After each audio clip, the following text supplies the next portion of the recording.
Hello friends, welcome to volume hunter. तो अपना नवंबर month खत्म हो गया है और आज है 1 दिसंबर।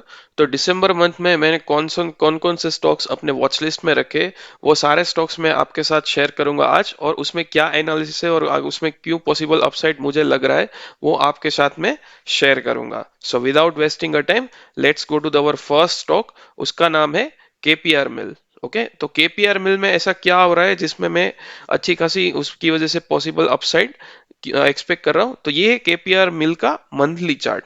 ओके, तो जैसे आपको पता है कि मैं मोस्ट ऑफ द स्टॉक्स में अपना कैंडल स्टिक्स और वॉल्यूम क्या बोल रहा है उसको एनालाइज करने की ट्राई करता हूं, और उसके हिसाब से मैं पॉसिबल अपसाइड एक्सपेक्ट करता हूं। ओके, तो ये केपीआर मिल में आप देखोगे तो यहाँ volume, first of volume activity देखे तो यहाँ पे क्या हुआ था, अगस्त महीने में जो यहाँ पे हाईएस्ट एवर सेलिंग वॉल्यूम आया था, आप देख पा रहे होगे।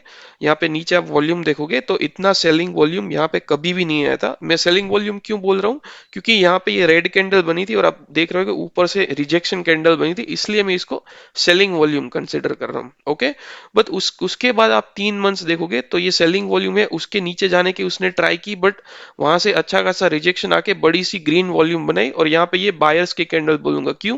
क्योंकि आप यहाँ पे वॉल्यूम देखोगे तो ये बायर्स का हाईएस्ट एवर वॉल्यूम था।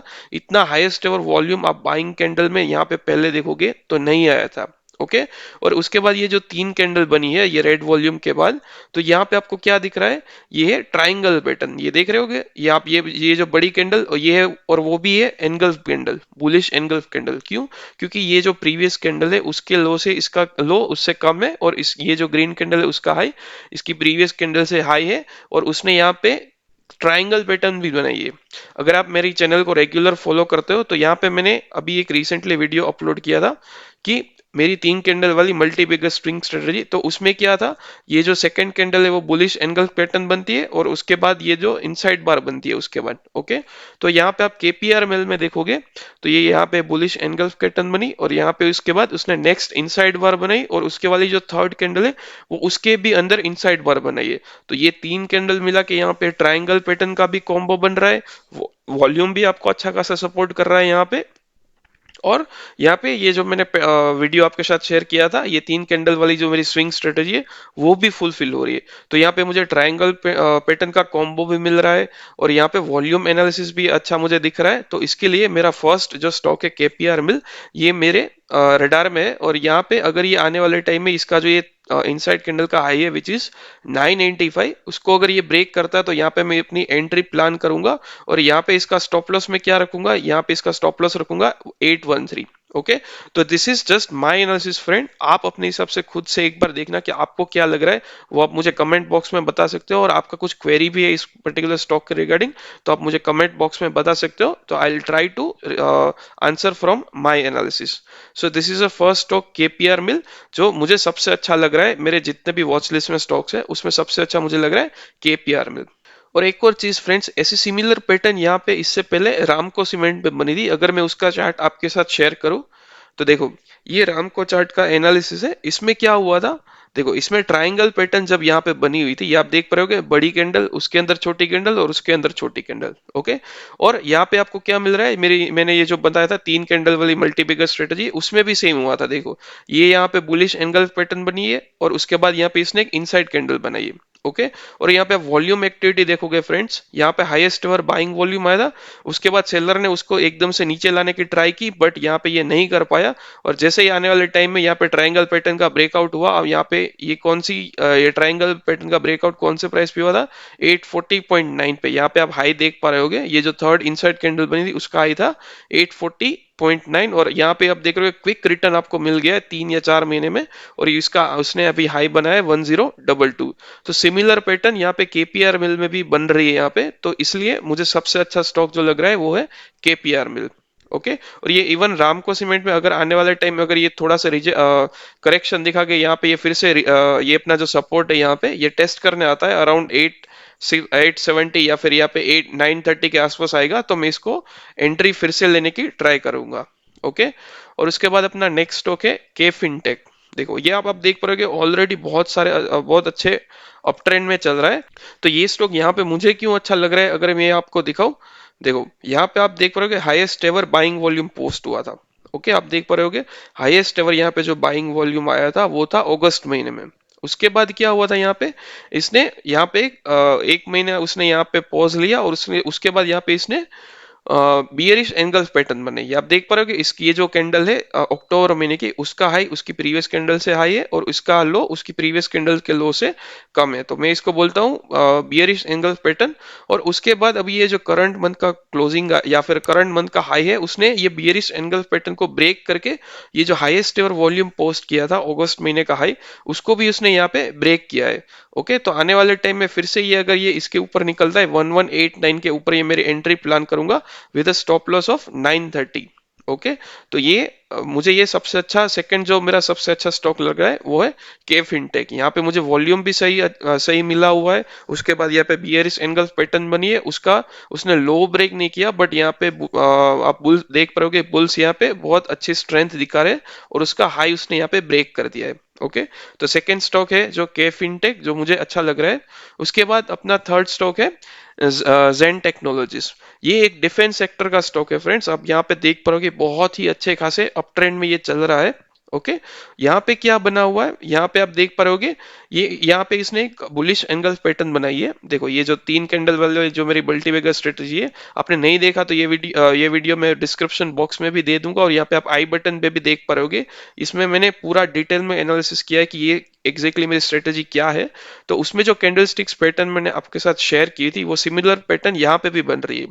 यहाँ पे आप देख पा रहे हो कि यहाँ पे इसने एक बहुत अच्छी सी ग्रीन कैंडल बनी थी, फिर ये कब से यहाँ पे होल्ड किए जा रहा है, या फिर बोल सकते हैं कि ये अपने टाइम पास कर रहा है।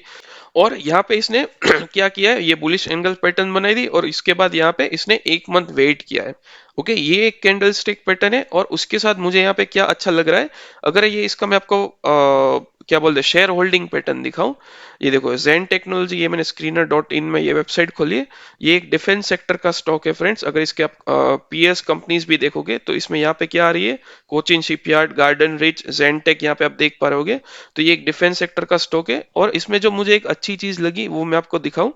देखो शेयर होल्डिंग पैटर्न में आप यहाँ पे देख पाओगे सितंबर 2024 में यहाँ पे अप्रोक्सीमेटली 4% ऑफ प्रोमोटर्स ने अपनी होल्डिंग्स यहाँ पे कम की थी।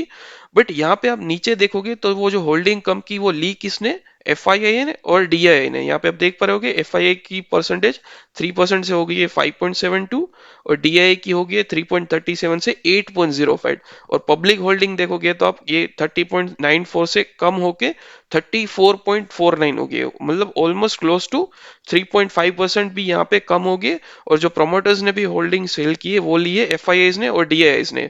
तो यहाँ पे मुझे टेक्निकल्स भी अच्छे लग रहे हैं और यहाँ पे आप फंडामेंटल्स भी देखोगे तो एफ आई आई और डी आई ने यहाँ पे अच्छा खासा स्टेक यहाँ पे सितंबर मंथ में यहाँ पे लिया है।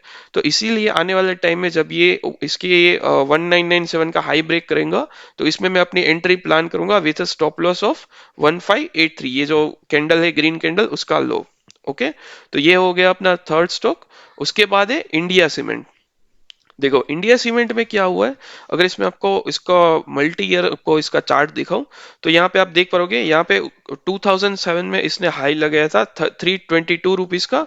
और उसके बाद यहाँ पे आप देख पाओगे राउंडिंग बॉटम उसने बनाया और अभी कौन से मंथ ये था, जुलाई मंथ 2024 में इसने इसका राउंडिंग बॉटम का ब्रेकआउट दिया। तो आप एक तरह से बोल सकते हैं ये मल्टी ईयर ब्रेकआउट यहाँ पे इसने दिया है। और उसके बाद जो अच्छी चीज मुझे लग रही है कि मल्टी ईयर ब्रेकआउट देने के बाद आप इसके कंटिन्यूसली 4 मंथ देखोगे तो ये एकदम से छोटी छोटी छोटी कैंडल बना के यहाँ पे क्या बोलते हैं कंसोलिडेशन कर रहा है, या फिर बोलते हैं कि ये जो 2 महीने में इसने बड़ी सी रैली की है तो उसको डाइजेस्ट करने के लिए यहाँ पे ये टाइम पास कर रहा है विद स्मॉल स्मॉल कैंडल्स। तो आप देख पा रहे हो कि सेलर इसको नीचे लाने की ट्राई कर रहे हैं बट यहाँ पे इसको नीचे नहीं ला पा रहे और ये ब्रेकआउट के ऊपर यहाँ पे सस्टेन कर रहा है।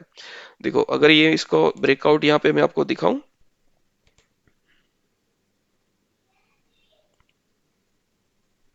हम्म, देखो ये जो इसने 334 के ऊपर यहाँ पे ब्रेकआउट दिया और ब्रेकआउट के ऊपर ये सस्टेन कर रहा है। और यहाँ पे इसने जो तीन कैंडल बनाई है यहाँ पे आप छोटी छोटी या चार कैंडल बोल सकते हो, तीन नहीं चार कैंडल। देखो ये कब से, अगस्त सितंबर अक्टूबर नवंबर, तो ये कंटिन्यूस 4 महीने में यहाँ पे इस कंटिन्यूस टाइम पास कर रहा है और ये टाइम वाइज कंसोलिडेशन हो रहा है।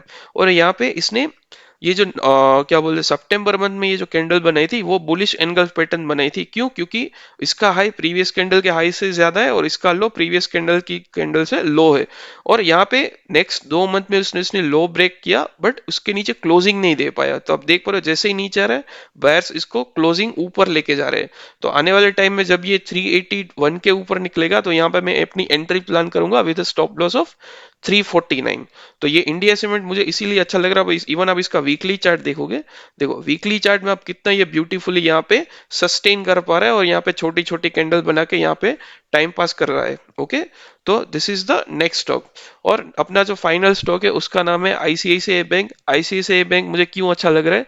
क्योंकि आप देख पा रहे हो कि यहाँ पे इसने ट्राइंगल पैटर्न बनाई है। ओके, यहाँ पे अब ये आईसीआईसीआई बैंक में इतने सारे कंफर्मेशन नहीं है बट यहाँ पे जो मुझे अच्छी चीज लग रही है वो यहाँ पे रिसेंटली उसने जून मंथ में बुलिश एंगल पैटर्न बनाई थी और उसके बाद उसने कभी इसका लो ब्रेक नहीं किया।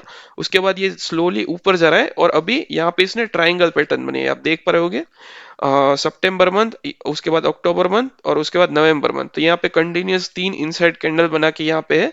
तो आने वाले टाइम में जब ये 1315 के ऊपर निकलता है तो हम इसमें एंट्री प्लान कर सकते हैं विद स्टॉप लॉस ऑफ ये जो फर्स्ट कैंडल थी उसका लो किया था 1200। इसका लो उसके लो के नीचे अगर क्लोजिंग देता है तो यहाँ पे हम इसको एग्जिट प्लान कर सकते हैं। तो ये जो सारे स्टॉक्स है फ्रेंड्स, इसमें ये सिर्फ मेरा एनालिसिस है। तो अगर आप इसमें एंट्री या एग्जिट प्लान कर रहे हो तो मेक श्योर कि आप अपना एनालिसिस खुद करें। क्यों? क्योंकि अगर प्रॉफिट होगा तो भी वो आपका होगा और लॉस होगा तो भी वो आपका होगा। सो this is just my analysis I am sharing with you friends. I hope you like this video. Thank you.